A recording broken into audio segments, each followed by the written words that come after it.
Magical thinking, is a slippery slope. Sometimes it's harmless enough, but other times it's quite dangerous. Personally, I'm opposed to that kind of fakery, so I have no reservations at all about exposing these people and their illusions for what they really are. I've investigated the claims of hundreds of psychics. People aren't always happy with my conclusions, but I do have my supporters. In 1986, I was honored with a MacArthur Award.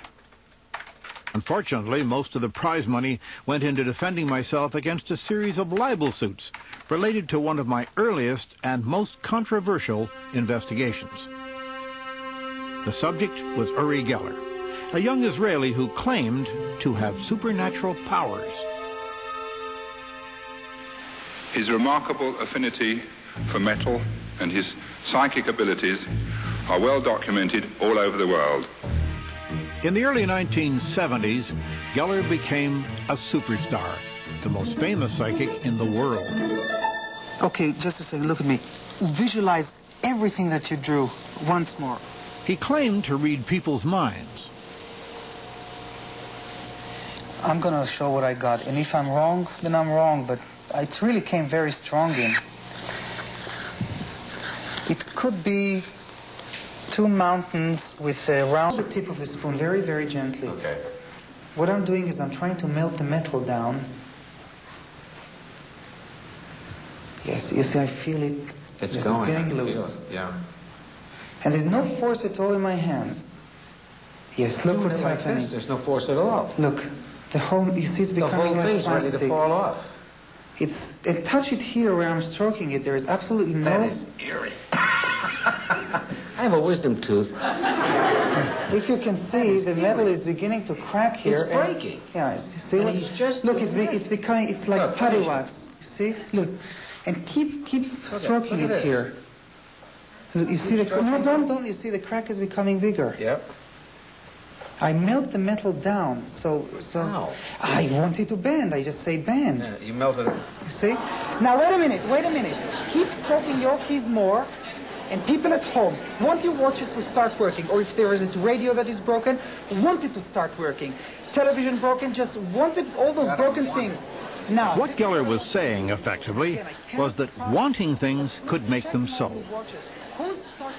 I felt that claim had to be challenged. The media, even some scientists, were taking the Geller phenomena seriously. So I decided to show, for starters, that I could at least duplicate these effects using trickery. Now, a key can be displayed in such a way that it looks like it's bending. For example, just by stroking it, you'd swear that it's bending right up before your eyes. Magicians call this process ratcheting. But to do this, the key has to be bent in advance. The hard part, of course, is how to go about bending the key without letting them catch you. Now, there are several ways. I could, for example, take it and press the tip against the top of the table. That would do it. Or, in shifting my chair backwards or forwards, as I just did, I could have taken it and dropped it below the level of the table and pressed the tip on the chair I'm sitting on, which is exactly what I just did. Did I fool you? Mentalists have been duplicating hidden drawings for years. If Mr. Geller had chosen to use trickery, he could have used any of a number of techniques. One favorite involves turning your back and covering your eyes while the drawing is being made. Now, I've always wondered why you would cover your eyes while your back is turned.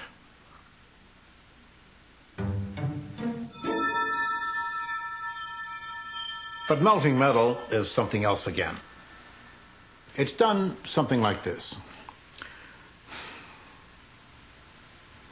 And it gets soft. So I say to it, bend, bend, bend, and it bends. Of course, it does take a little preparation. In fact, it takes a lot of preparation.